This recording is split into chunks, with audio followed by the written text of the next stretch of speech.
వందేళ్లకు సంబంధించినటువంటి సభలు జరుగుతూ ఉన్నాయి. మన పార్టీ ప్రథమ మహాసభ జరిగిన తర్వాత 100 ఏళ్ల కాలాన్ని ఒక గీటురాయిగా తీసుకొని, అంటే 1925 నుంచి 2025 వరకు 100 సంవత్సరాల కాలాన్ని దృష్టిలో ఉంచుకొని మన పార్టీ కేంద్ర కమిటీ పోయిన సంవత్సరం ఆఖరిలో పశ్చిమ బెంగాల్లోని కలకత్తాలో ఒక దేశవ్యాప్త సభని నిర్వహించిన విషయం కూడా మనందరికీ తెలిసిందే. కమ్యూనిస్టు పార్టీ సంబంధించినటువంటి ప్రస్తావన, దాని పరిణామాలు,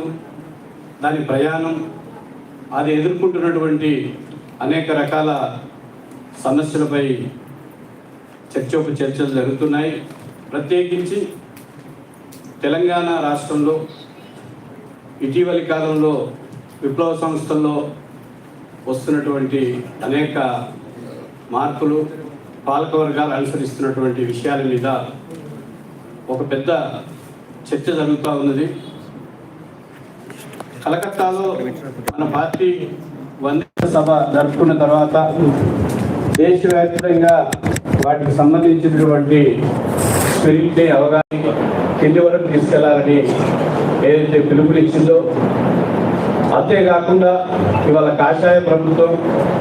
ఆర్ఎస్ఎస్ బీజేపీ నేతృత్వంలో కొనసాగుతున్నటువంటి నరేంద్ర మోడీ, అమిత్ షాల సారథ్యంలోని ప్రభుత్వం ఏదైతే ఉన్నదో అది మొత్తం ఈరోజు ఉండేటువంటి పరిస్థితిని బదాబదలు పూర్వపక్షం చేస్తూ అనేక ప్రజా వ్యతిరేక విధానాల్ని, మతతత్వ విధానాల్ని అన్నిటికీ మించి ఈ దేశంలో ఉండేటువంటి సంపదని సామ్రాజ్యవాద కంపెనీలకి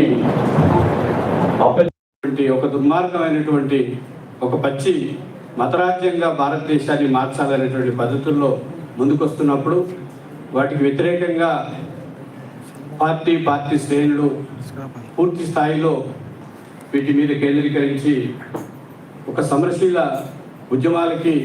పునాదులు వేసుకోవాల్సినటువంటి అవసరం ఉందని మన ఆల్ ఇండియా పార్టీ పిలుపు మేరకి మన రాష్ట్ర కమిటీ ఈరోజు ఈ